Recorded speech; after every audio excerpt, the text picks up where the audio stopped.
ఇక డీటెయిల్స్ చూస్తే తెలంగాణ రాజకీయాల్లో కాళేశ్వరం ప్రాజెక్టు వివాదం మరోసారి తీవ్ర స్థాయికి చేరింది. ముఖ్యమంత్రి రేవంత్ రెడ్డి విసిరిన సవాళ్లకు చేసిన విమర్శలకు బీఆర్ఎస్ పక్షాన మాజీ నీటిపారుదల శాఖ మంత్రి హరీష్ రావు అంతే ఘాటుగా కౌంటర్ ఇచ్చారు.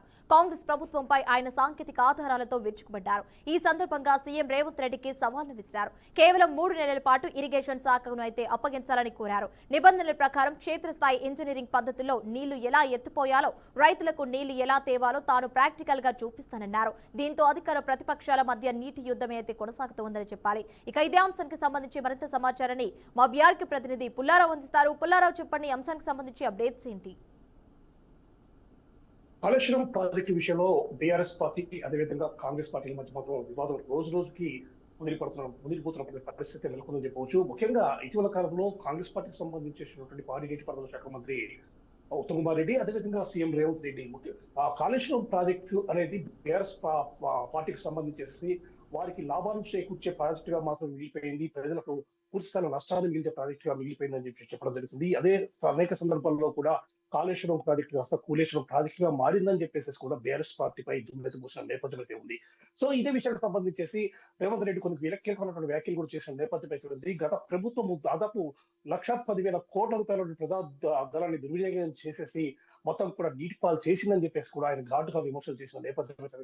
ఈ సమయంలోనే ఈ విషయానికి సంబంధించేసి గత ప్రభుత్వంలో బీఆర్ఎస్ పార్టీ ప్రభుత్వంలో నీటిపారుదల శాఖ మంత్రిగా ఉన్నటువంటి హరీష్ రావు కీలకమైనటువంటి కామెంట్స్ చేయడమే కాకుండా ముఖ్యమంత్రి రేవంత్ రెడ్డికి కౌంటర్ ఇచ్చిన పరిస్థితి నెలకొందని చెప్పుకోవచ్చు. ముఖ్యంగా కాళేశ్వరం ప్రాజెక్టు విషయంలో బీఆర్ఎస్ ప్రభుత్వం చిత్తశుద్ధిగా వ్యవహరించిందని చెప్పేసి కూడా అతను చెప్పడం జరిగింది. కాళేజ్ ప్రాజెక్టు ఒక మంచి ప్రాజెక్టుగా నిర్మితమైందని చెప్పేసి దీనివల్ల లక్షల ఎకరాల భూములు కూడా తెలంగాణ రాష్ట్రంలోకి సేద్యంలో తీసుకొచ్చామని చెప్పేసి కూడా హరీష్ రావు వ్యాఖ్యానించిన పరిస్థితి ఉంది. ఇదే సమయంలో రేవంత్ రెడ్డి కూడా అనేక రకమైనటువంటి కౌంటర్స్ ఇచ్చిన పరిస్థితి ఉంది. ముఖ్యంగా మీరు కాళేశ్వరం ప్రాజెక్టు కూలేశ్వరం ప్రాజెక్టు అని చెప్తున్నారు. అదేవిధంగా మేడిగడ్డ బ్యారేజ్ కి సంబంధించేసి 78 పిల్లర్స్ ఉంటే దాంట్లో ఒక 2 పిల్లర్స్ మాత్రం కుంగిపోవడం వల్ల అదేదో మేడిగడ్డ మొత్తం కూడా మొత్తం ఖరాబ్ అయిపోయింది, నాశనం అయిపోయిందని చెప్పేసి కూడా మీరు విమర్శలు చేస్తున్నారు. సో మీరు ప్రజెంట్ గా మీ ప్రభుత్వం చేయలేనటువంటి పనిని నేను చేసి చూపిస్తాను, 3 నెలల పాటు తనకు నీటిపారుదల శాఖ మంత్రిగా అవకాశం ఇవ్వండి, ఆ యొక్క కాళేశ్వరం ప్రాజెక్ట్ నుండి అదేవిధంగా మేడిగడ్డ బ్యారేజ్ నుండి ఏ విధంగా నీటిని పంపింగ్ చేయాలో నేను చూపిస్తానని చెప్పేసి కూడా ప్రభుత్వానికి సవాల్ విసిన పరిస్థితి ఉంది. క్షేత్రస్థాయిలో ఇంజనీరింగ్ పద్ధతులను ఉపయోగించేసి ఆ యొక్క మేడిగడ్డ బ్యారేజ్ నుంచి అదేవిధంగా కాళేశ్వరం ప్రాజెక్టు నుంచి ఏ విధంగా పొలాలకు సేద్యం చేసే విధంగా రైతులకు అందించాలో తాను చేస్తానని చెప్పేసి కూడా అతను సవాల్ విసిరారు. ఒకవేళ ఈ విధంగా 3 నెలల పాటు ఈ యొక్క ప్రాజెక్టు నేను అందుబాటులోకి తేకపోతే నేను శాశ్వతంగా రాజకీయాల నుండి తప్పుకుంటానని చెప్పేసి కూడా హరీష్ రావు వ్యాఖ్యానించిన పరిస్థితి ఉంది. సో ఈ విధంగా హరీష్ రావు నుండి ఈ విధమైనటువంటి విమర్శ రావడంతో కౌంటర్ రావడంతో కాంగ్రెస్ పార్టీ ప్రతినిధులు ఏ విధంగా స్పందిస్తారు అనే విషయం మాత్రం ప్రస్తుతం మాత్రం చర్చనీయంగా మారిందని చెప్పవచ్చు. ప్రధానంగా చూస్తే ప్రభుత్వం నీటిపారుదల శాఖ విషయంలో నీటిపారుదల విషయంలో మాత్రం పూర్తి స్థాయిలో విఫలమైందని చెప్పి హరీష్ రావు ప్రకటించిన పరిస్థితి ఉంది. మేడిగడ్డ బ్యారేజ్ నుంచి ప్రజెంట్ చూస్తే మాత్రం 7.5 టీఎంసీల నీరు ఉందని, ఈ యొక్క నీటిని కన్నేకపల్లి ప్రాజెక్టు ద్వారా పంప్ హౌస్ ద్వారా ఉపయోగించేసి నీటిని విడుదల చేయొచ్చు, కానీ ప్రభుత్వం మాత్రం ఆ విషయాలు మాత్రం చొరవ చూపించలేదని చెప్పి కూడా హరీష్ రావు వ్యాఖ్యానించిన పరిస్థితి ఉంది. సో ఈ విధంగా ప్రభుత్వం అనేది గత ప్రభుత్వంపై బురద జల్లుకుంటూ వెళ్తుంది తప్ప ఆ ప్రజెంట్ గా రైతాంగానికి కావాల్సిన నీటిని అందించడం పూర్తి స్థాయిలో విఫలమైందని చెప్పేసి కూడా హరీష్ రావు వ్యాఖ్యానించారు. Right Pullarao, thanks for the updates. YouTuber Prashnaravan alias Bachalakuri Joseph కేసులో పోలీసులు దర్యాప్తును వేగవంతం చేశారు. ఇక నిన్న ఆయన నివాసంలో గన్నవరం పోలీసులు సోదాలు నిర్వహించారు. విచారణ నిమిత్తం ఆయన భార్యను గురువారం ఉదయం అదుపులోకి తీసుకుని ప్రశ్నించినట్లుగా సమాచారం. అయితే మావోయిస్టు భావాజనం తన ఆదాయానికి సంబంధించి ఇంట్లో ఏదైనా కీలక ఆధారాలు లభించే అవకాశాలు ఉండవచ్చేమోనని సోదాలు చేసినట్లుగా తెలుస్తోంది. మరోవైపు ప్రశ్నారావణకు చెందిన ఐసిఐసిఐ ఎస్ బ్యాంక్ ఖాతాలను ఫ్రీజ్ చేసినట్లుగా సమాచారం. కాకినాడ పోలీసులు బ్యాంకులకు లేఖలు రాయగా వాటి ఆధారంగా ఖాతాలపై ఆంక్షలు విధించినట్లుగా తెలుస్తోంది. ఇక ప్రాథమిక విచారణలో వివాదాస్పద వీడియోల ద్వారా ఆయన నెలకు ₹1,50,000 పైగా ఆదాయం పొందుతున్నట్లు అధికారులైతే గుర్తించినట్లు తెలుస్తోంది. ఇక ఇప్పటికే రావణ్ మొబైల్ ఫోన్ను స్వాధీనం చేసుకున్న పోలీసులు ఫోరెన్సిక్ పరీక్షల కోసం FSL కు పంపించారు. ఫోన్లోని వీడియోలు, తొలగించిన డేటా, వాట్సాప్ చాటింగ్లను పరిశీలిస్తూ ఆయన వెనక మరెవరైనా ఉన్నారా అనే కోణంలో కూడా దర్యాప్తు అయితే కొనసాగుతున్నట్టుగా తెలుస్తోంది. ఇక ఇదే అంశానికి సంబంధించిన పూర్తి సమాచారాన్ని మా ప్రతినిధి ప్రవీణ్ అందిస్తారు. ప్రవీణ్, చెప్పండి, ఈ అంశానికి సంబంధించిన అప్డేట్స్ ఏంటి? పద్మ చూసుకుంటూ ఉంటే వివాదాస్పద యూట్యూబర్ ప్రశ్న రావణ్ కేసులో అయితే పోలీసులు అయితే తమ దర్యాప్తును అయితే స్పీడ్ పెంచారు. ముఖ్యంగా ఆయన నివాసంలో అయితే గన్నవరం పోలీసులు జరిపిన సోదాలు అయితే ఈ కేసులో అత్యంత కీలకంగా మారాయని చెప్పుకోవచ్చు. ఇంట్లో మావోయిస్ట్ భావజాలానికి సంబంధించిన సమాచారం ఉందా, అలాగే ఆయనకు వస్తున్న ఆదాయ వనరులపైన ఏమైనా కీలక ఆధారాలు దొరుకుతాయనే కోణంలో కూడా పోలీసులు అయితే ఈ తనిఖీని నిర్వహించారు. ఈ విచారణలో భాగంగా ఈ రోజే అయితే గురువారం ఉదయం అయితే ప్రశ్న రావణ్ భార్యను కూడా గన్నవరం పోలీసులు అయితే అదుపులోకి తీసుకుని ఒక రహస్య ప్రాంతంలో ప్రశ్నిస్తున్నట్లు కూడా విశ్వసనీయ సమాచారం అయితే అందుతుంది. అసలు రావణ్ వెనుక ఎవరైనా ఉన్నారా, ఆయనకు అందుతున్న నిధులు వెనుక ఎవరి హస్తమైనా ఉందా అనే కోణంలో ఆమెనైతే ప్రశ్నిస్తున్నట్లు తెలుస్తుంది. మరోవైపు ప్రశ్న రావణ్కు ఆర్థికంగా చెక్ పెట్టేందుకు పోలీసులు అయితే రంగం సిద్ధం చేశారు. ఆయనకు చెందిన ఏదైతే బ్యాంక్ అకౌంట్లు ఉన్నాయో ఐసిఐసిఐ బ్యాంక్ కావచ్చు, అలాగే ఎస్ బ్యాంక్ ఖాతాలను ఇప్పటికే అయితే అధికారులు పూర్తిగా సీజ్ చేశారు. కాకినాడ పోలీసులు రాసిన లేఖల ఆధారంగా అయితే ఆ బ్యాంకులు ఈ యాక్షన్ తీసుకున్నట్టు కూడా తెలుస్తుంది. ప్రాథమిక విచారణలో తేలింది ఏంటంటే కేవలం వివాదాస్పద వీడియోల ద్వారానే ప్రశ్న రావణ్కు నెలకు ఇంచుమించుగా 1,50,000 వరకు ఆదాయం వస్తున్నట్లు కూడా పోలీసులు గుర్తించారు. ఏదైతే అత్యంత కీలక విషయం ఏంటంటే ప్రశ్న రావణ్ నుంచి స్వాధీనం చేసుకున్న మొబైల్ ఫోన్స్ అయితే పోలీసులు అయితే ఫోరెన్సిక్ ల్యాబ్ పంపించారు. దాంట్లో ఏదైనా వీడియోలు డిలీట్ చేశారా, ఆ వీడియోలను రికవరీ చేస్తే ఇంకేమైనా సమాచారం దొరుకుతుందా అనే విధానంలో కూడా పోలీసులు అయితే ఎంక్వైరీ చేస్తున్నారు. ఈ పరీక్షల కోసమే FCL కి అయితే ఫోరెన్సిక్ ల్యాబ్ కి అయితే పంపించారు. ఈ వీడియోలు డిలీట్ చేసినా కానీ రికవర్ చేయడానికి కానీ ఆ వీడియోలో ఎవరైనా అనుకుని ఏదైనా సమాచారాన్ని కావాలని చేస్తున్నారు ఇతని ద్వారా అనేది తెలుసుకోవడం కూడా పోలీసులు అయితే సమాచారం రాబట్టేందుకు కూడా చేస్తుంది. ప్రశ్న రావణ్ ఉదాంతం అనేది చూసుకుంటా ఉంటే అతని పైన కేసులు నమోదైన గతంలో చూసుకున్నా కానీ అన్ని చోట్ల బెయిల్ వచ్చింది. గన్నవరంలో అరెస్ట్ అయిన కేసుల్లో అయితే ఆయన మీద తీవ్రమైన విధానంతోనే పోలీసులు అరెస్ట్ చేశారని కూడా మరొక వర్గం అయితే ఆరోపిస్తా ఉంది. ఇవన్నిటి కూడా చెక్ పెట్టే విధంగా అయితే పోలీసులు అయితే ఎంక్వైరీ చేస్తూ ఉన్నారు. పద్మ. ప్రవీణ్. కాకినాడ జిల్లా తుని మండలం సిహెచ్ అగ్రహారం గ్రామానికి చెందిన చిన్నారి జ్ఞానేశ్వరి అదృశ్యమైన కేసులో మరోసారి గాలింపు చర్యలు వేగవంతమయ్యాయి. జూన్ 6వ తేదీన అదృశ్యమైన చిన్నారి ఆచూకీ కోసం అధికారులు విస్తృత స్థాయిలో శోధిస్తున్నారు. ముఖ్యంగా చిన్నారి ఇంటి వెనుక ఉన్న కొండ ప్రాంతంలో మళ్లీ గాలింపు చర్యలు చేపట్టారు. ఆ ప్రాంతంపై పూర్తి అవగాహన ఉన్న స్థానికులు సహకారంతో అధికారులు శోధిస్తున్నారు. ఈ నేపథ్యంలో కాకినాడ జిల్లా కలెక్టర్ హరీంధీర ప్రసాద్ సిహెచ్ అగ్రహారం గ్రామాన్ని సందర్శించి జ్ఞానేశ్వరి కుటుంబ సభ్యులను పరామర్శించారు. చిన్నారి ఆచూకీ కోసం అన్ని కోణాల్లో దర్యాప్తు కొనసాగుతుందని, గాలింపు చర్యలను మరింత విస్తృతంగా నిర్వహించాలని సంబంధిత అధికారులకు ఆదేశాలు జారీ చేసినట్లు తెలుస్తోంది. ఇదే అంశానికి సంబంధించి కంప్లీట్ డీటెయిల్స్ మా ప్రతినిధి చంటి అందిస్తారు. చంటి. చిన్నారి జ్ఞానేశ్వరి విషయంలో అయితే మాత్రం మిస్సింగ్ కేసు విషయంలో అయితే మాత్రం తొలికి రాలేకపోవచ్చు. సుమారు 5 రోజుల పైన గడుస్తున్న చిన్నారి జ్ఞానేశ్వరి విషయంలో అయితే మాత్రం అదృశ్య కేసు వెనుక ఉన్న అక్కరం ఏమిటో అయితే మాత్రం ఇప్పటికీ తెలియరాలేదని చెప్పవచ్చు. అయితే ఇప్పటికీ అంటే గత 35 రోజుల పాటు పోలీసు బృందాలతో పాటుగా SDRF బృందాలు, అలాగే NDRF బృందాలతో పాటుగా అటవీ శాఖ అధికారులను పూర్తి స్థాయిలో సమన్వయం చేసుకుని అటవీ ప్రాంతంలో అయితే మాత్రం పూర్తి స్థాయి జల్లెడ పట్టడంతో పాటుగా తుని నియోజకవర్గంలో ఉన్న పరిసర ప్రాంతాలన్నింటిని కానీ ఆ చెరువులతో పాటుగా అటువైపు ఉన్న కాలువలను కూడా పూర్తి స్థాయిలో సర్చింగ్ ఆపరేషన్ అయితే చేయడం జరిగింది.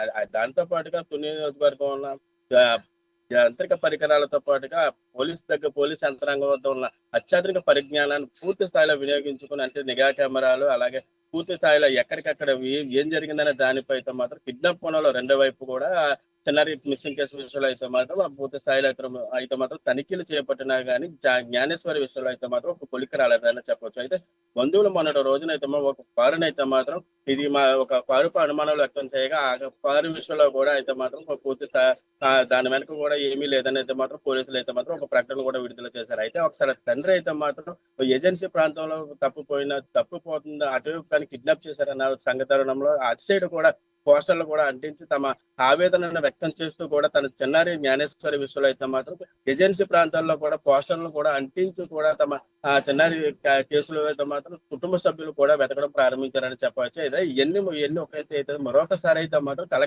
హరీంద్ర ప్రసాద్ అయితే మాత్రం చిన్నారి జ్ఞానేశ్వరి కుటుంబాన్ని అయితే మాత్రం ఈ రోజు పరామర్శించిన నేపథ్యంలో అలాగే ఎస్పీ బిందు మాధవ్ అయితే ప్రత్యేక ఆదేశాలు జారీ చేసినట్టుగా తెలుస్తుంది. అయితే మళ్ళీ జ్ఞానేశ్వరి అసలు కొండ ప్రాంతం ఏ స్థాయిలో ప్రాంతంలో ఏ స్థాయిలో ఎతికారు, అసలు మళ్ళీ తిరిగి ఆ కొండ ప్రాంతంలో మరొకసారి సెర్చ్ ఆపరేషన్ చేస్తే ఏ విధంగా ఉంటుందన్న దానిపై ఒకసారి ఎస్పీతో మాట్లాడిన తర్వాత పెద్దాపురం డిఎస్పీ తిలక్ ఆధ్వర్యంలో అయితే మాత్రం పెద్ద జ్ఞానేశ్వరి నివసిస్తున్న కొండ వెనక ప్రాంతంలో అయితే మాత్రం మళ్ళీ స్థానికులతో కలిసి స్థానికులు అంటే ఒక సంచార జాతుల జీడిపిక్కలు ఏరుకున్న వారితో పాటుగా అటువైపు కొండ ప్రాంతంలో నివసిస్తున్న వారితో కలిపి స్థానికులు అందరితో కలుపుకుని అయితే మాత్రం మరోసారి చిన్నారు జ్ఞానేశ్వరి విషయంలో అయితే మాత్రం కొండ ప్రాంతంలో వెతికేందుకు అయితే మాత్రం ఈ రోజు అయితే మాత్రం సెర్చ్ ఆపరేషన్ అయితే మళ్ళీ మొదలైందని చెప్పవచ్చు. అయితే ఈ కేసులో అయితే చిన్నారు జ్ఞానేశ్వరి విషయంలో అయితే మాత్రం పోలీసు యంత్రాంగం వద్ద ఉన్న అత్యాధునిక యంత్రాంగాలు అన్నింటినీ కూడా పూర్తి స్థాయిలో ఉపయోగించుకున్నా కానీ అసలు జ్ఞానేశ్వరి విషయంలో మాత్రం ఒక కొలిక్కి రాలేదని చెప్పవచ్చు. అయితే మళ్ళీ తిరిగి యథావిధిగా మళ్ళీ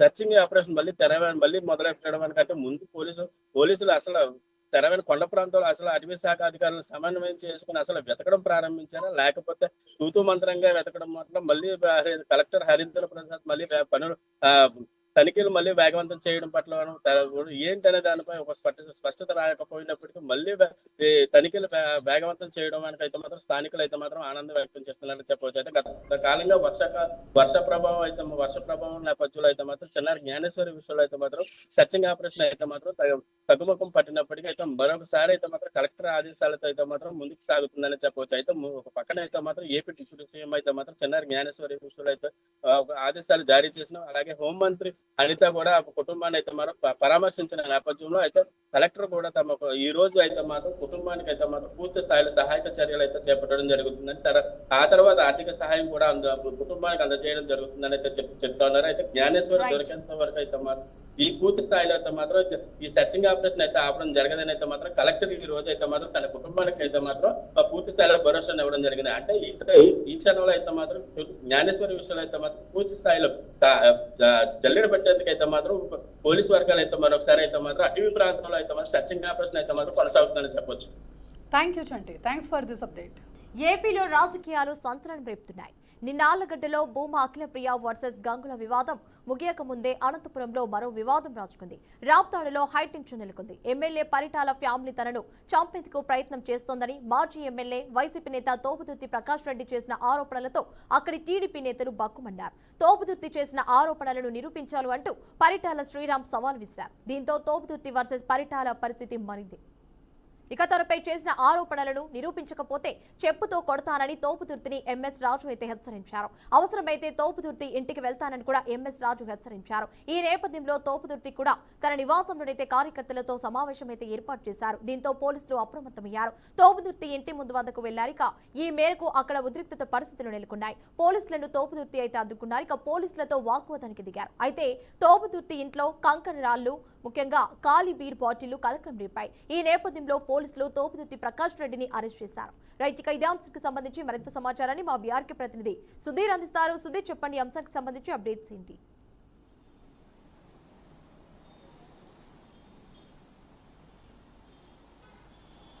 రాయలసీమ ప్రాంతంలో తీసుకున్నట్టయితే ఇప్పటికే కర్నూలు జిల్లాలో తీసుకున్నట్టయితే అటు భూమా అఖిలప్రియ కావచ్చు, గంగులకు కావచ్చు, వీళ్ళు జరుగుతున్నటువంటి రాజకీయ ఘర్షణలో తీసుకున్నట్టు మరొక ముందుగానే ఇప్పటికే అనంతపురం జిల్లాలో తీసుకున్నట్టయితే రాప్తాడు మాజీ ఎమ్మెల్యే అయినటువంటి తోపుదుర్తి ప్రకాష్ రెడ్డి చేసినటువంటి వ్యాఖ్యలపైన పూర్తిగా అక్కడ ఘర్షణ వాతావరణం నెలకొనింది. ఏదైతే ఇప్పటికే కొద్ది రోజుల క్రితం చేసినటువంటి పరిటాల ఫ్యామిలీ పైన తనను చంపేదానికి చేసినటువంటి ఆరోపణలపైన వస్తున్నటువంటి వ్యాఖ్యలకు శ్రీరాము స్పందించి వెంటనే దానికి సమాధానం చెప్పాలని నిరూపించాలనేటువంటి నేపథ్యంలో తను మాట్లాడడం జరిగింది. అయితే మడకశిర సంబంధించిన ఎమ్మెల్యే టీడీపీ ఎమ్మెల్యే ఎంఎస్ రాజు తీసుకున్నట్టయితే ఈరోజు ఇచ్చినటువంటి డెడ్ లైన్ ముగియడంతో ఖచ్చితంగా నువ్వు ఈరోజు సమాధానం చెప్పాలా, లేని పక్షంలో నేరుగా తోపుదుర్తి నివాసం వద్దకు చేరుకుంటామని కూడా టీడీపీ ఎమ్మెల్యే అయినటువంటి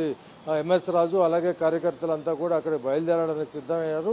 ఉదయం నుంచి తీసుకున్నట్టయితే ఇక్కడ రాజకీయ వాతావరణం అయితే వేడిగా ఉందని చెప్పుకునేటువంటి పరిస్థితి ఉంది. మరోవైపు చూసుకున్నట్టయితే ఎవరైతే మాజీ ఎమ్మెల్యే రాప్తాడు మాజీ ఎమ్మెల్యే ఉన్నారో తోపుదుర్తి ప్రకాష్ రెడ్డి వీళ్ళ నివాసం వద్ద వైసీపీకి సంబంధించినటువంటి కార్యకర్తలు అలాగే వాళ్ళకి సంబంధించినటువంటి యువకులంతా కూడా అక్కడ చేరుకోవడం గుమికూడడము ఉదయం నుంచి అక్కడ సమావేశం కూడా ఏర్పాటు చేస్తారు. అయితే పోలీసులు ఎటువంటి అసాంఘిక కార్యక్రమాలు జరగకుండా ఎటువంటి ఘర్షణ వాతావరణం నెలకొనకుండా ఇరు వర్గాలను ఎక్కడికక్కడ స్టాప్ చేయాలనే నేపథ్యంలో తోపుదుర్తి నివాసం వద్దకు పోలీసులు చేరుకోవడం జరిగింది. అయితే అక్కడ భారీగా ఉన్నటువంటి వైకాపా సంబంధించినటువంటి కార్యకర్తలంతా కూడా ఎక్కడికక్కడికి అదుపులో తీసుకున్నారు. అయితే లోపల తీసుకున్నట్టయితే తోపుదుర్తి నివాసం వద్ద కంకర రాళ్ల బ్యాగులు అలాగే ఖాళీ బీరు బాటిల్ ఇవన్నీ కూడా గుర్తించిన తర్వాత తోపుదుర్తి ప్రకాష్ రెడ్డిని పోలీసులు అదుపులో తీసుకోవడం జరిగింది. మరోవైపు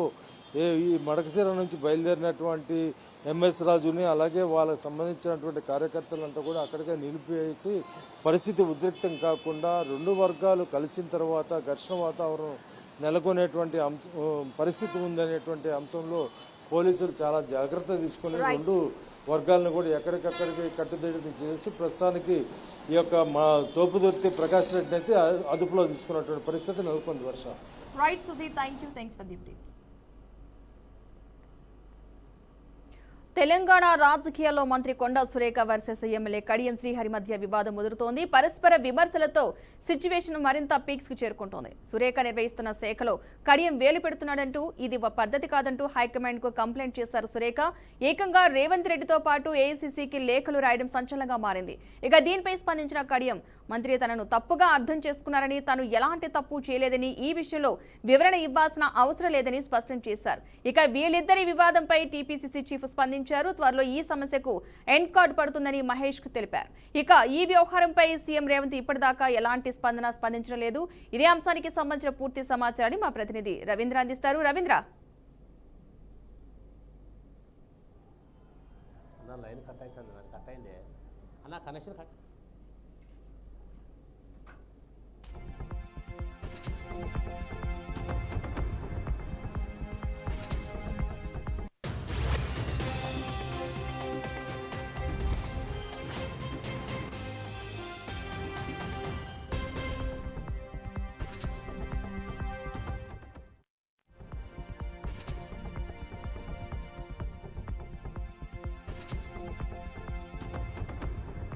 రాజకీయ దుమారం అయితే మెండుగా జరుగుతున్నది. వారగెల కొండా సురేఖ వర్సెస్ కడియం శ్రీహరి ఇక్కడ ఉన్నటువంటి ఏదైతే రాజకీయ దుమారం కార్యకర్తల్లో ఆందోళన కలిగిస్తున్నది.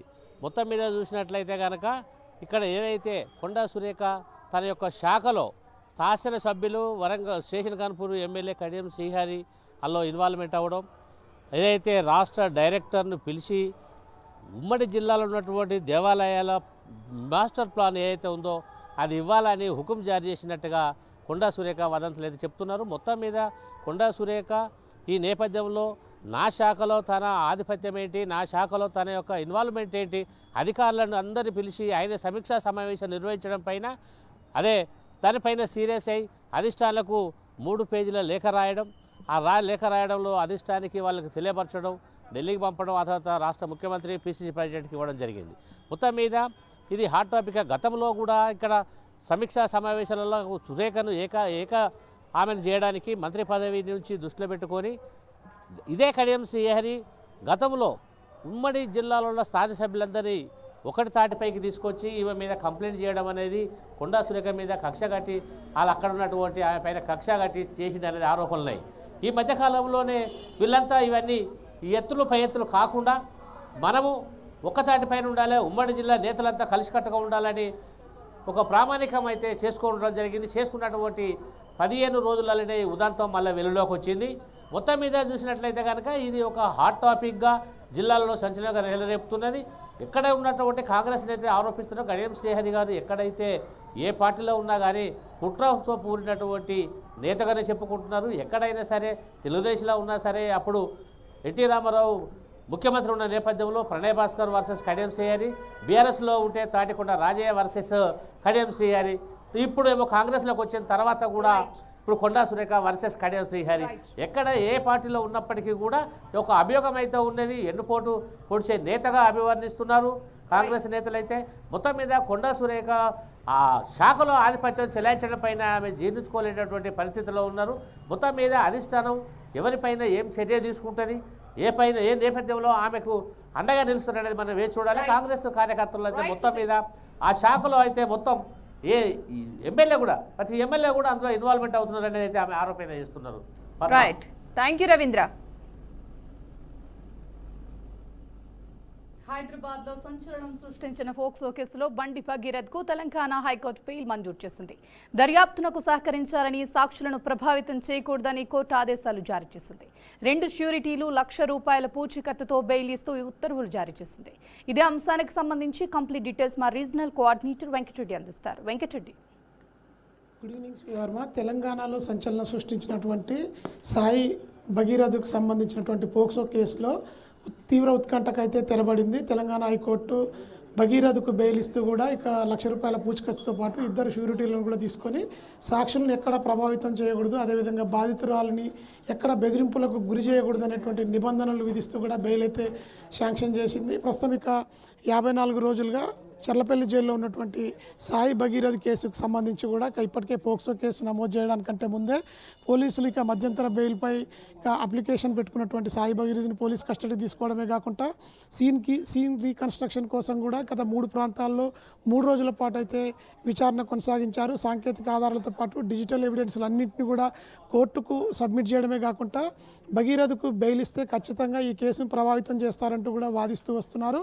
మరొక వైపుకు రాజకీయ రంగు పులుపుకున్నటువంటి ఈ కేసుకు సంబంధించి కేంద్ర మంత్రి బండి సంజయ్ కుమారుడుగా ఉన్నటువంటి సాయి భగీరథ్ ఖచ్చితంగా గతంలోనే 17 సంవత్సరాల మైనర్ బాలికకు మభ్యపెట్టడమే కాకుండా మానసికంగా శారీరకంగా లోబర్చుకొని ఇక అత్యాచారం జరిపారు. అదేవిధంగా లైంగిక వేధింపులకు పాల్పడ్డాడనే కోణంలో ఆరోపణలు వెల్లువెత్తడంతో కూడా కొంత రాజకీయంగా రంగు అయితే పొలుముకుంది ఈ కేసు. మరొక వైపుకు ఇక ఈ కేసును పారదర్శకంగా ముందుకు తీసుకెళ్తామంటూ తెలంగాణ రాష్ట్ర ప్రభుత్వం ప్రకటించడమే కాకుండా ప్రత్యేకంగా దర్యాప్తు బృందాన్ని వేస్తూ కూడా ఇక 8 రోజుల పాటు అంటే మే 8 నుంచి మే 16 వరకు కూడా 8 రోజుల పాటు సుదీర్ఘ విచారణ జరిపిన అనంతరం మే 16న చర్లపల్లి జైలుకి అయితే భగీరథ్ని పంపించారు. అప్పటి నుంచి దాదాపు 55 రోజుల పాటు జైల్లో ఉన్నటువంటి భగీరథ్కు ఈరోజు హైకోర్టు బెయిల్ మంజూరు చేయడంతో కొంతమేర ఈ కేసుకు సంబంధించిన కొంత ఉత్కంఠ అయితే తెరబడిందని చెప్పొచ్చు.